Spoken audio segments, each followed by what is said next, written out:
우리는 인생의 3분의 1을 수면에 할애합니다. 하루 8시간씩 자면 일생 동안 약 26년을 잠으로 보내는 셈입니다. 놀랍지 않나요? 그런데 더 놀라운 사실이 있습니다. 대한민국 국민의 절반 이상이 수면 문제를 겪고 있다는 것입니다. 7시간을 잤는데도 피곤해요. 밤새 뒤척이다 겨우 잠들어요. 아침에 일어나면 개운하지 않아요. 혹시 이런 경험 있으신가요? 오늘부터 배드이시 여러분과 함께 숙면의 모든 것을 파헤쳐 보겠습니다. 단순히 잠을 많이 자는 것이 아닌 질 높은 수면, 즉 숙면을 취하는 방법을 과학적 근거와 함께 알려드립니다. 많은 분들이 수면을 그냥 쉬는 시간이라고 생각합니다.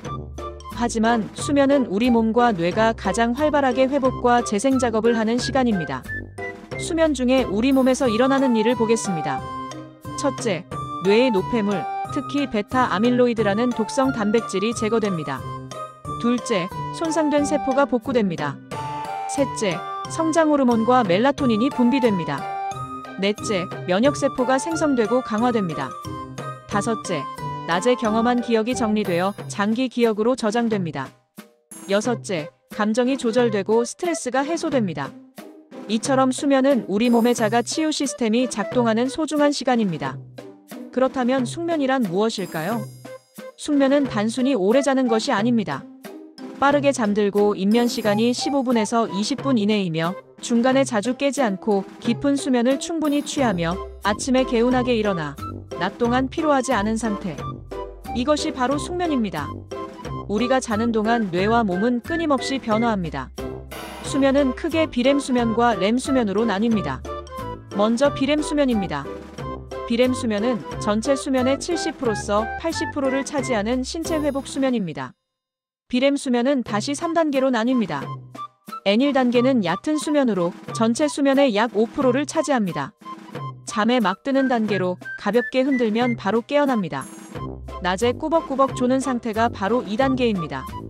N2단계는 중간 수면으로 전체 수면의 약 45%에서 50%를 차지합니다. 수면의 대부분을 차지하며 뇌파가 느려지고 근육이 이완됩니다. 체온과 심박수가 낮아집니다. N3단계는 깊은 수면으로 전체 수면의 약 15%에서 25%를 차지합니다.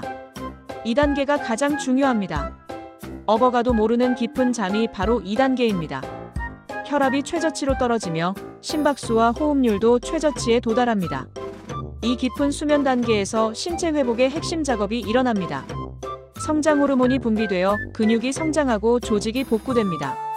면역력이 강화되고 뇌의 노폐물 제거 작업이 이루어져 알츠하이머를 예방합니다. 다음은 렘 수면입니다. 렘 수면은 전체 수면의 20%에서 25%를 차지하는 정신 회복 수면입니다. 렘 수면의 특징을 보겠습니다. 눈동자가 빠르게 좌우로 움직입니다. 뇌파는 각성 상태와 유사합니다. 그래서 역설 수면이라고도 부릅니다. 하지만 근육은 완전히 이완되어 있어 꿈을 꾸면서도 행동하지 않도록 합니다. 가장 생생한 꿈을 꾸는 단계가 바로 렘 수면입니다. 그렇다면 이 렘 수면의 역할은 무엇일까요? 기억력을 강화하여 학습 내용을 장기 기억으로 만듭니다. 감정을 조절하고 정신적 스트레스를 해소합니다. 창의력을 향상시킵니다. 이 두 가지 수면은 밤새 번갈아 나타납니다. 수면 주기를 보면 N1단계에서 N2, N3단계로 들어갔다가 다시 N2를 거쳐 렘 수면으로 넘어갑니다. 그리고 다시 N2단계로 돌아갑니다. 이 주기가 약 90분에서 120분마다 반복되며 정상적으로는 하룻밤에 4회에서 5회 반복됩니다. 여기서 중요한 사실이 있습니다. 전반기, 즉 밤 10시에서 새벽 2시 사이에는 깊은 수면인 N3단계의 비중이 높아 신체 회복이 집중적으로 일어납니다. 후반기, 즉 새벽 3시에서 기상시간까지는 렘 수면의 비중이 높아 정신 회복이 이루어집니다. 따라서 일찍 자는 것이 중요합니다. 이처럼 충분한 숙면을 취하면 과연 어떤 일이 일어날까요? 첫째, 면역력이 강화됩니다. 국민건강보험공단 연구에 따르면 잠을 제대로 자는 사람은 감염성 질환에 덜 취약하고 백신 접종 효과가 더 높으며 회복 속도가 빠릅니다. 수면 중에 면역세포가 재생되고 강화되기 때문입니다. 둘째, 뇌 건강이 지켜지고 치매가 예방됩니다. 2022년 슬립스코어 랩스 연구 결과를 보면 깊은 수면 시간이 5분만 증가해도 뇌의 노폐물인 베타 아밀로이드 배출이 30% 향상되고 알츠하이머병 위험이 감소합니다. 낮 동안 뇌에 쌓인 독성 단백질이 깊은 수면 중에 청소되는 것입니다. 셋째, 기억력과 학습 능력이 향상됩니다. 위스콘신 대학교와 존스 홉킨스 대학교 공동 연구에 따르면 수면 중의 시냅스, 즉 신경세포의 연결이 최적화됩니다. 불필요한 기억은 제거하고 중요한 기억은 장기 저장합니다. 밤새 공부하는 것보다 충분히 자고 시험 보는 게 낫다는 것이 과학적으로 입증되었습니다. 넷째, 정서가 안정되고 우울증이 예방됩니다. 분당서울대병원 연구에 따르면 수면 부족은 감정 조절 능력을 60% 감소시키고 부정적 이미지에 대한 과잉 반응을 일으킵니다. 만성 불면증은 우울증 위험을 3배 증가시킵니다. 다섯째, 대사 건강이 유지되고 비만이 예방됩니다. 국민건강보험공단 연구에 따르면 수면이 부족하면 식욕을 증가시키는 호르몬인 그렐린 분비가 증가하고 포만감을 주는 호르몬인 렙틴 분비가 감소합니다. 인슐린 저항성이 증가하여 당뇨병 위험이 커지고 복부 지방 축적이 촉진됩니다. 수면 부족은 다이어트의 적입니다. 여섯째, 심혈관 건강이 지켜집니다. 미국 수면의학회 연구에 따르면 만성 수면 부족은 고혈압 위험을 2배 높이고 심장병과 뇌졸중 위험을 증가시키며 혈관 염증 수준을 상승시킵니다. 이와 반대로 수면 부족은 단기적으로나 장기적으로 심각한 문제를 일으킵니다. 단기적으로 1일에서 2일만 제대로 못 자도 집중력이 떨어지고 건망증이 생깁니다. 감정 기복이 심해지고 짜증이 증가합니다. 반응 속도가 저하되어 운전사고 위험이 커집니다. 과식 욕구가 증가합니다. 장기적으로 수주에서 수개월 동안 수면이 부족하면 만성질환 위험이 급증합니다. 고혈압, 당뇨병, 비만이 생기고 심장병과 뇌졸중 위험이 커집니다. 알츠하이머병과 치매가 발생하며 우울증과 불안장애가 생기고 면역력이 약화됩니다. 국민건강보험공단 발표에 따르면 수면장애로 병원을 찾은 환자 수가 최근 5년간 27만 명을 돌파했습니다. 이 중 불면증 환자가 70%, 약 19만 명을 차지합니다. 수면 부족은 누적됩니다. 하루 1시간 부족한 상태가 5일 지속되면 5시간의 수면 부채가 쌓입니다. 이 빚은 주말에 몰아서 자도 완전히 갚아지지 않습니다. 그래서 무엇보다 규칙적인 수면 습관이 중요한 것입니다. 세계보건기구와 미국수면재단이 권장하는 연령별 수면 시간을 보겠습니다. 신생아는 14시간에서 17시간, 영유아는 12시간에서 15시간, 유아는 11시간에서 14시간, 학령전기 어린이는 10시간에서 13시간, 학령기 어린이는 9시간에서 11시간, 청소년은 8시간에서 10시간이 필요합니다. 성인, 즉 18세에서 64세는 7시간에서 9시간이 필요합니다. 노인, 65세 이상은 7시간에서 8시간이 필요합니다. 내게 맞는 수면 시간을 확인하는 방법이 있습니다. 다음 3가지를 모두 만족하면 당신에게 적합한 수면 시간입니다. 첫째, 아침에 알람 없이 자연스럽게 깨어납니다. 둘째, 낮 동안 졸음 없이 활기차게 생활합니다. 셋째, 저녁까지 피로하지 않습니다. 다시 말해 시간보다 중요한 것은 수면의 질입니다.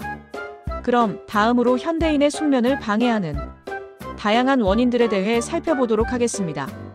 첫째, 블루라이트입니다. 스마트폰, 컴퓨터, TV에서 나오는 블루라이트 말입니다. 서울수면센터 연구에 따르면 청색파장인 블루라이트가 멜라토닌 분비를 억제합니다. 잠들기 2시간 전에 사용하면 입면시간이 30분에서 60분 지연됩니다.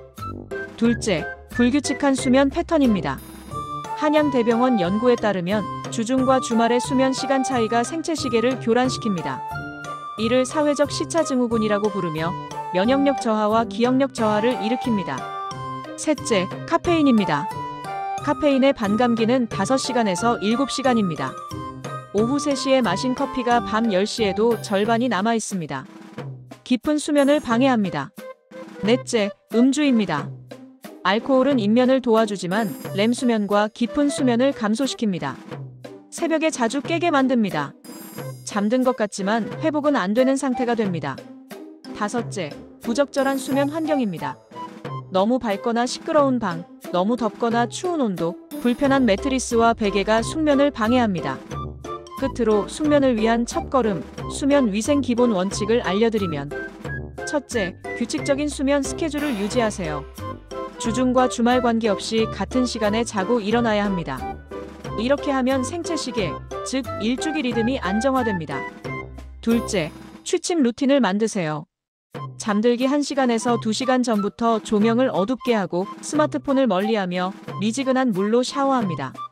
가벼운 스트레칭을 하거나 독서, 명상, 조용한 음악을 듣는 것도 좋습니다. 셋째, 낮잠을 조절하세요. 낮잠은 15분 이내로 제한하고 오후 3시 이후에는 낮잠을 피해야 합니다. 넷째, 침실은 오직 수면을 위한 공간으로 만드세요. 침대에서 스마트폰을 보거나 TV를 시청하지 마세요. 침실은 수면의 공간이라는 뇌의 조건화가 필요합니다. 오늘 우리는 숙면이 무엇인지 그리고 왜 중요한지 알아보았습니다. 하지만 이것은 시작일 뿐입니다. 앞으로 배드잇과 함께 숙면의 모든 것을 파헤쳐 보겠습니다. 1편에서는 숙면을 위한 환경을 다룹니다. 최적의 온도는 18도에서 20도일까요?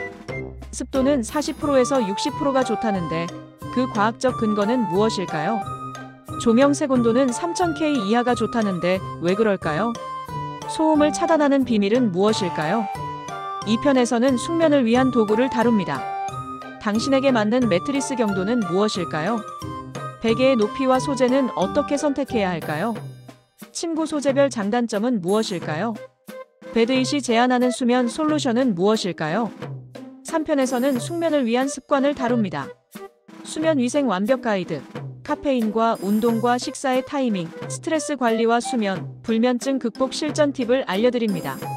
끝으로 4편에서는 숙면이 건강에 미치는 영향을 심화해서 다룹니다. 면역력, 기억력, 대사 건강의 상세한 메커니즘, 장기적 건강 효과, 수명 연장과 수면의 관계, 그리고 시리즈 총정리를 합니다. 먼저 결론부터 말씀드리면 숙면은 선택이 아닌 필수입니다. 잠이 보약이라는 말은 단순한 속담이 아닙니다. 과학적으로 입증된 사실입니다. 당신이 오늘 밤 취하는 7시간에서 9시간의 수면은 내일의 생산성을 좌우하고 이번 주의 면역력을 결정하며 올해의 건강을 만들고 평생의 삶의 질을 좌우합니다. 숙면은 사치가 아닙니다. 숙면은 건강한 삶을 위한 필수 조건입니다. 배드잇은 단순히 매트리스를 파는 회사가 아닙니다. 우리는 당신의 수면 건강을 책임지는 수면 솔루션 전문가입니다. 다음 편에서는 숙면을 위한 최적의 환경을 만드는 구체적인 방법을 알려드리겠습니다. 오늘 밤부터 당신의 수면이 달라집니다. 배드잇과 함께 숙면의 여정을 시작하세요.